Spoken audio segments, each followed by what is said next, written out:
Hey everybody, Leon the Star here, and today I want to show you some stuff I've been working on. And it's all MilkyTracker based. I've been trying to brainstorm and come up with some features which would make this awesome tracker even more awesome. And let me first tell you a bit about MilkyTracker if you didn't know. MilkyTracker is a module tracker, and a module is basically if a sound font and a MIDI file, if they would have a baby, it would basically be a module. So it's basically samples and node data in one, and that is so awesome about MilkyTracker. So even though it's already awesome, I want to show you something which I think might be interesting. And if you like this video, if you like what I'm doing, what I'm experimenting with, then please support me in the link below. And yeah, I would really appreciate it. That would give me a better excuse to keep working on this. And so the first feature is something like basically a mastering section in the configuration menu. So let's say normally things in MilkyTracker can sound like this. You can really get a decent sound out of MilkyTracker modules. In fact, if you check there are several module repositories online, like modland.com and also a mod archive and modules.pl. There are so many great modules. Some of them are not so great, but the great ones, they really show how you can really achieve a great mix. However, this takes a lot of practice and a lot of time, and because of that, I thought it would be good to have a mastering section here, which can basically give you a very nice big mix in a very short time. So basically, if you have a mix, then you get a lot of problems. You get like overlapping frequency, and especially with mod, it's very easy to get like a build-up in the mid frequencies. And that makes your mix, it can make it sound very weak. So I've came up with a companding setting, which basically is a soft distortion and a bit of like increasing the silent parts, so that kind of like evens things a bit out. And that sounds a bit like this.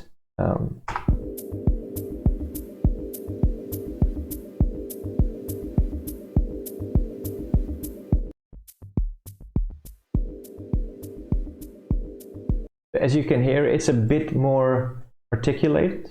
Let me press apply for you to hear the difference.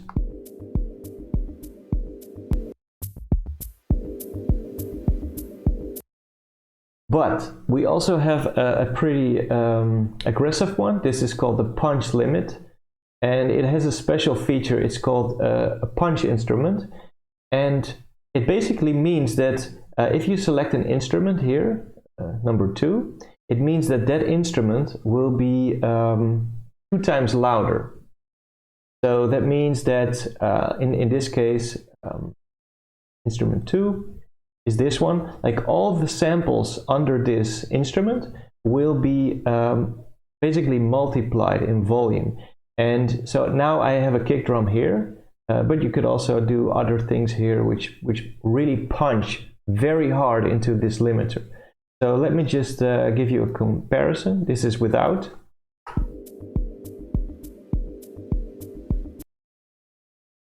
And this is with.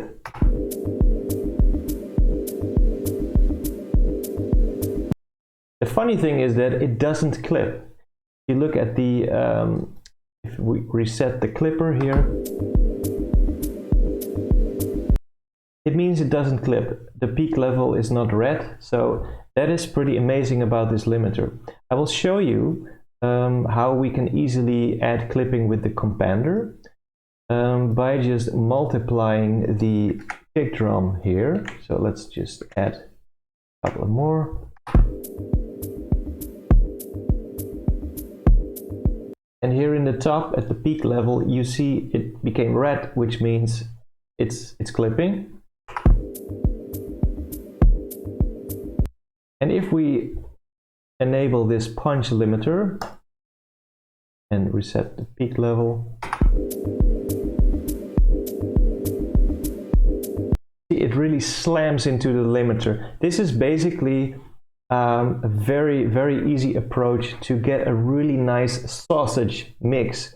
And you don't need any sidechain compression for this. It's just setting up this limiter, and optionally you can also set up this punch instrument. And actually, if you want to do sidechaining on top of this, you can really easily do that with the volume commands. So it's like you do plus here, like don't know how much you want to pump it up, but you can really easily do sidechaining if you want in MilkyTracker. This is a very often overlooked feature of trackers, but actually it can be much easier to look at, even though it looks a bit daunting at first sight. But in the end, this is really easy to look at if you want to see all your channels next to each other. And with traditional DAWs, this can be a bit tricky because, well, yeah, it's a bit of a different thing to look at. Anyway, so this is the mastering section. This is not final. I'm not really sure which way to go. There's also a mono test to see if your mix sounds good on mono. It's also a handy thing to identify phasing problems. And talking about phasing problems, there's also another feature which is in fact already merged into the last version of MilkyTracker, which is pattern capturing. So let's say, let's create a new instrument, and if I press Ctrl-Shift-V, so it's kind of like a special paste. It's basically pasting the pattern into the pattern editor. And here you can see, boom, it pasted the whole pattern into the sample editor. And here you can see this big one. That's the one we created here. Let's do it again. Ctrl-Shift-V. Boom. Here you can see, yeah, it's updated. And this is very easily not only to create samples, you know, from a pattern. It's amazing. You can make chords, you can make new drum sounds, you can make a lot of things just by copy pasting a pattern into the sample editor. This also turns the whole MilkyTracker into a recursive tool, almost like a fractal. It's really, really fun to do. It makes you feel a bit like a painter. Anyways, this is accessible through this Ctrl-Shift-V. And also, if you do paste, there is capture pattern here in the bottom. So that basically gives you two ways of doing this. And then let's see. If you look at the scopes, for example, scope 1, you can see a small VU meter here. This is something I'm basically experimenting with because I want to see a bit more levels, basically. I really like these scopes, but having a bit of like this normal VU meter over there, I think that could help. And I'm not really sure exactly how it will, what will be a nice final visualization of this, but yeah, this is at least one step in that direction. All right, so next up, what do we have more? We also have more effects. So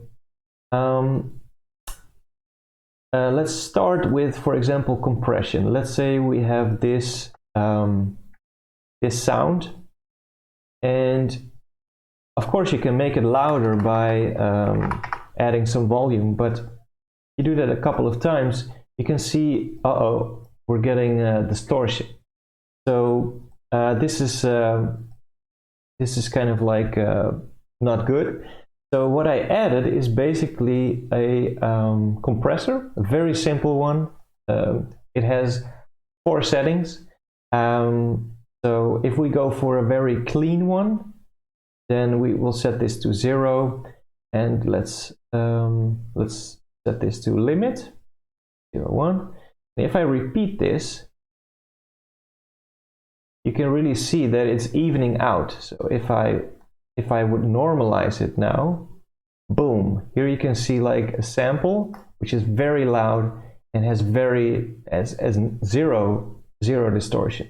So this is a really easy tool to really sculpt sounds, especially after capturing, for example, a chord or some notes or a drum, a multi-layered drum in a pattern. Using this compressor can really thicken things. It's a really nice tool. So what do we have more? There's also a gate. Probably not like the best one, but it basically does the opposite. It makes things a bit softer.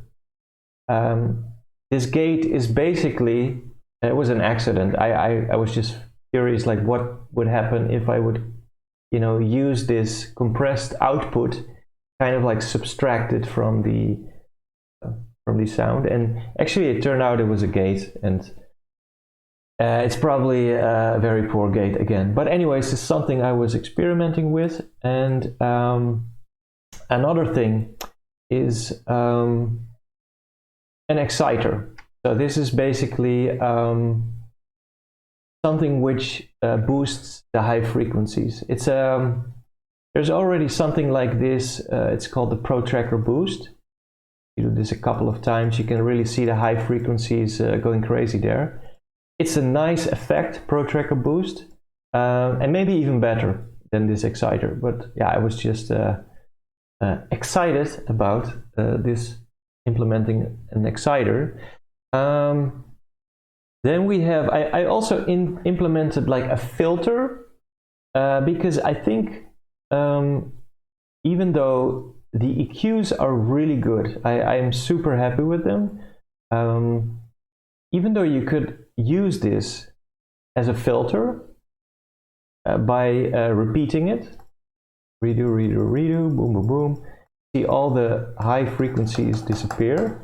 Like, even though this equalizer is really good and never had any weird situation with it, it doesn't give you this resonance effect, which can be very handy in certain situations. And so basically this filter is a bad filter, because resonance kind of like a side effect. So this is a bad filter, and if you want, it can really give you a lot of resonance. Also pretty dangerous, because resonance is like a lot of energy, can go in all kinds of directions. So like, if you can already see, like, boom, there's so much resonance here, this is about to distort. So if I do redo, it's already distorting. So if you use this, if you want to do this filter a couple of times, make sure you also adjust the volume afterwards, otherwise you cannot do it a couple of times. Anyway, so this is like a very, very simple high pass filter or low pass filter to just, filter out certain frequencies below a certain cutoff. And many times that is very easy, like if you have vocals, if you have like piano sounds, chords, hi-hats, etc., you just want to have a high-pass filter to clean up that lower part which is not needed by those instruments. So these filters are also very simple. You just enter a number, and it's kind of like, if you know what you're doing, it's super useful. If you don't know what you're doing, it's super annoying, because what do those numbers mean, right? So in that case, maybe tracking is not for you, or maybe you should try it later, or you should just try one of those frequency charts. You have like these spectrum charts which tell you that, you know, this instrument, you know, could be cut off at this range, and then probably if you see such chart, there are people who say this chart is bullshit, and I don't know. It really depends. I think it can help at least to get a bit of sense of these numbers, but ultimately you can just do okay, listen to it. You see, so you're like, oh, right, the low frequencies got out. I'm fine with this. Or you're like, nah, I don't like it. You go back, then you go to filter, and since it remembered your last number, you just go a bit lower, press OK, and then you're like, this is much better, or not. Let's reset this one and let's start with a clean slate. As you can see here, also the dialog is bigger. You know, normally it would only show, let's say, 10 files, and I got a bit annoyed by that because it only showed like maybe 20 characters. Couldn't read the full name of the file names anymore, and if you have a sample with a lot of files, a directory with a lot of files, you you really want to see everything, almost everything. So let's just go for this one. Yeah, create this. Like, I'm gonna render this loop. So that's very fast. So if you let's say sometimes you have a reverb at the end and you want to loop it. So let's say let's create a reverb here. Reverb, boom, and we'll do not too long, a bit, 40%.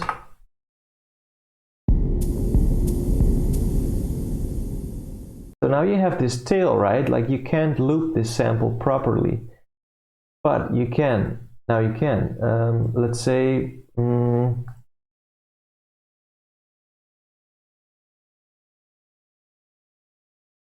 I will copy this one to a sample below, and I will now just, you know, do a fully wet sample. So now we have only the reverb, which sounds a bit bad because there's a lot of bass in it, which we will get rid of, applying the equalizer. Let's do it one more time, and now let's pump up the volume. Pump up the volume. So here we have some reverb, and it's longer than our original sample. So you know how to merge these things. So now we just copied the sample. Let me show you. This is the sample, copy, and now we just paste it with we mix it in overflow style. And now, as you can see, the sample length didn't grow, even though we pasted and we mixed this reverb sample into it. But yeah, when the reverb sample reached the end here, it happily continued over here. So now if you listen to the sample, if you loop it, it will sound very slow.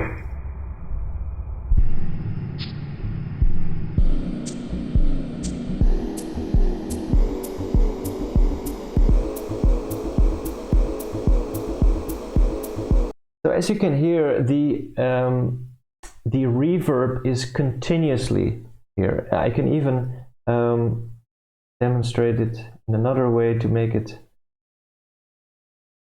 really obvious. So here we have this. Oh wait, here we have the sample. Let's reduce the volume to 0, and so we have a sample with exactly the same length still. Now we do the overflow, boom, we do loop. So there is this beginning, so you could even make it even better by fading in this part, fading in this out. Then that's really would make it perfect. But yeah, that's the mix feature.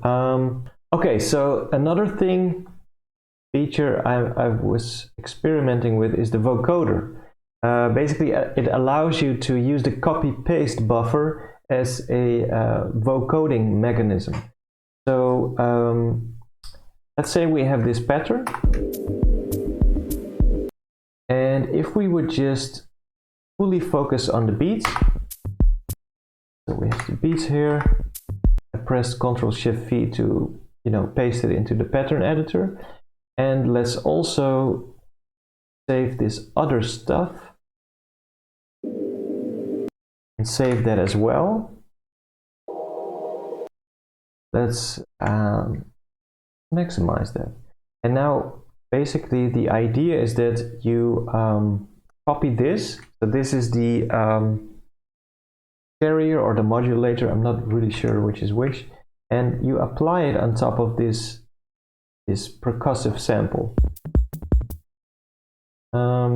which is a bit too fast, but for now let's not worry about that. So here we do vocode, and let's set this to 16 bands.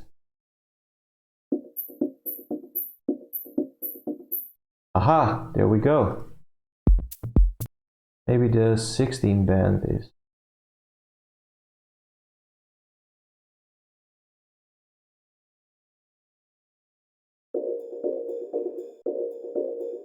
So there you have it, a vocoder. Of course, it's much better to work with extreme material like white noise, that kind of stuff, to really get some more extreme results. But this is can be a nice tool to do all kinds of interesting things, voices, like robot voices, but also percussive notes. You can create them with this technique. Also with a bit of reverb, this usually sounds really nice. Let's see, the reverb, just a little bit, not too much.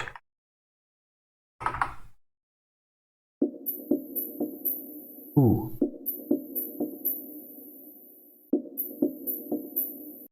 Redo that.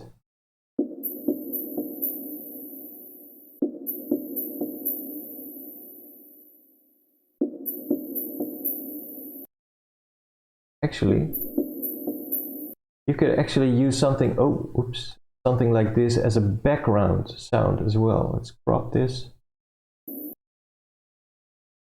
because it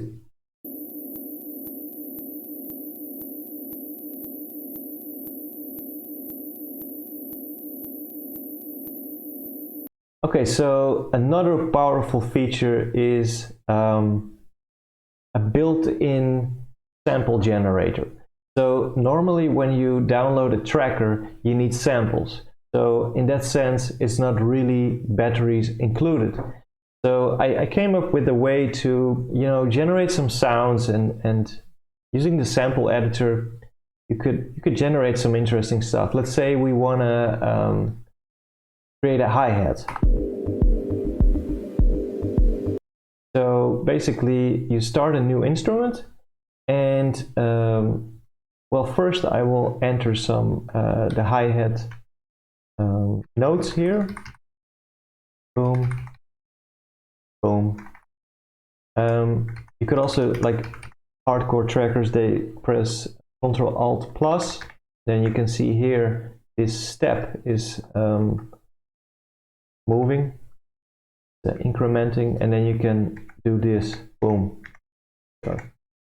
So I could have done this with 3 keystrokes. I didn't because yeah, next time. Anyway, so we have the hi-hat. Now we press synthesize. So this probably doesn't sound good, but let's at least set up the bit of a decay.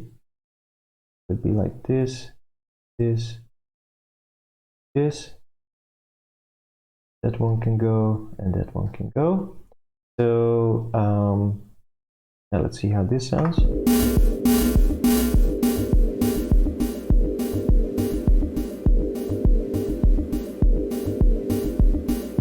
So now we just keep pressing synthesize until we get something which sounds kind of hi-hat like. Ah, there we go.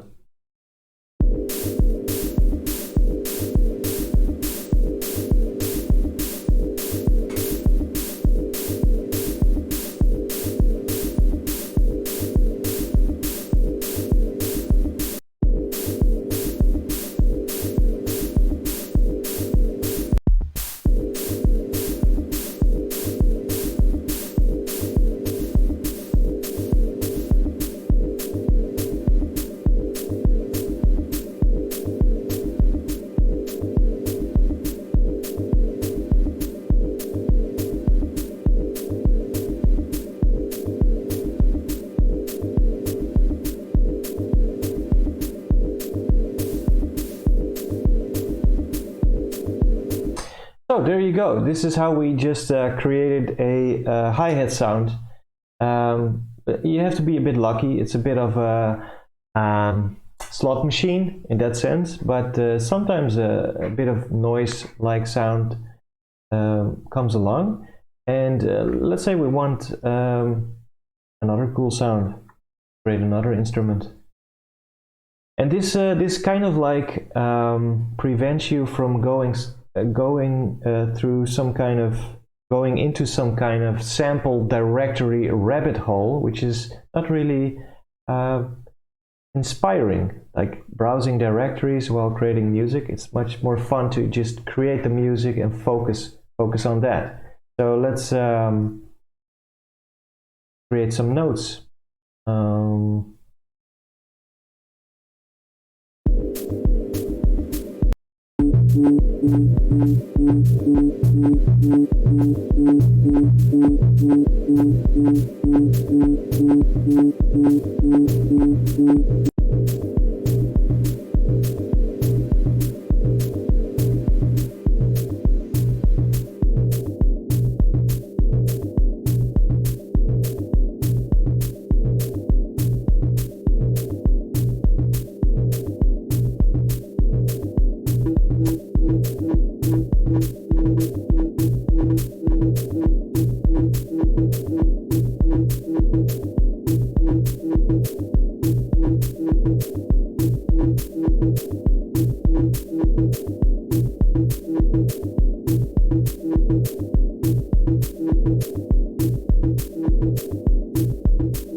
That was, yeah, this is very tricky. Like this fade out, it's very easy to forget, but that really activates this volume envelope thing.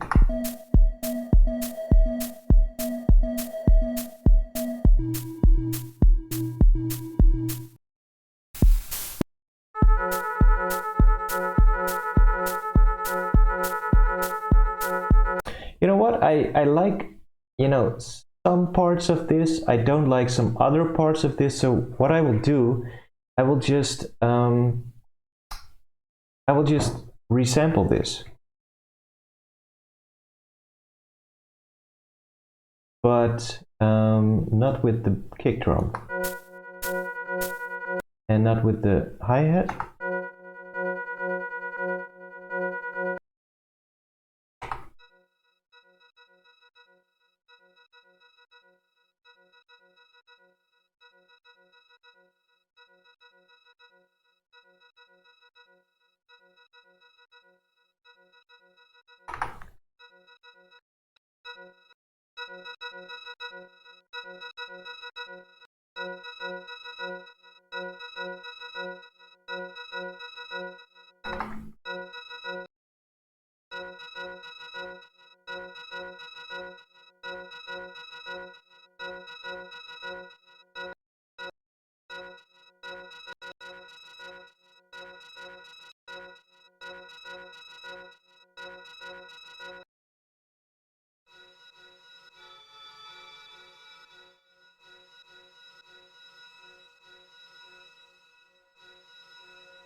Ooh, that's nice and warm.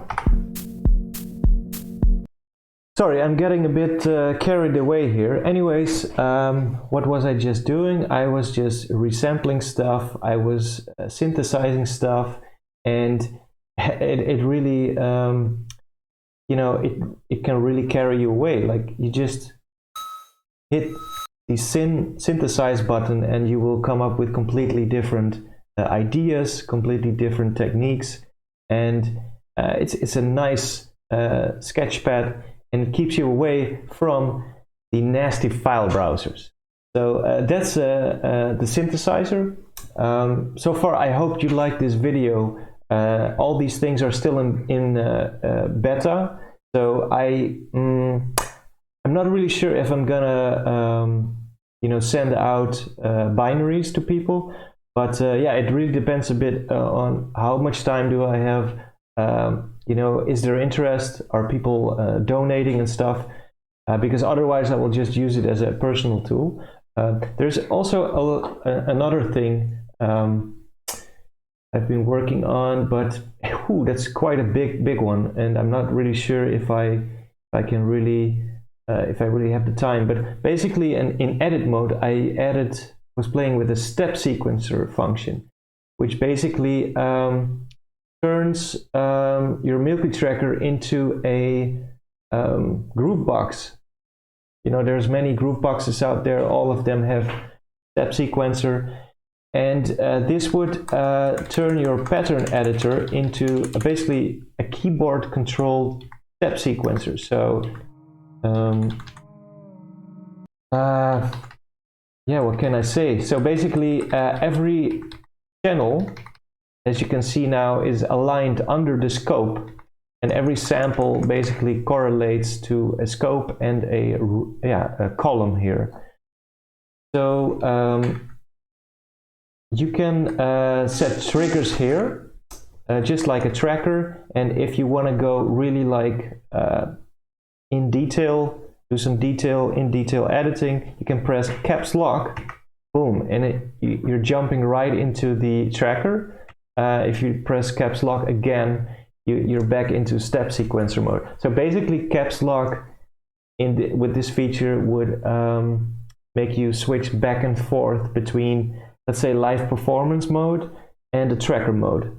And also part of the live performance mode is that if you press the numeric keys, you know, under the F buttons, say 1, 2, 3, 4, then you know, for live purposes, you can really easily mute and unmute these tracks.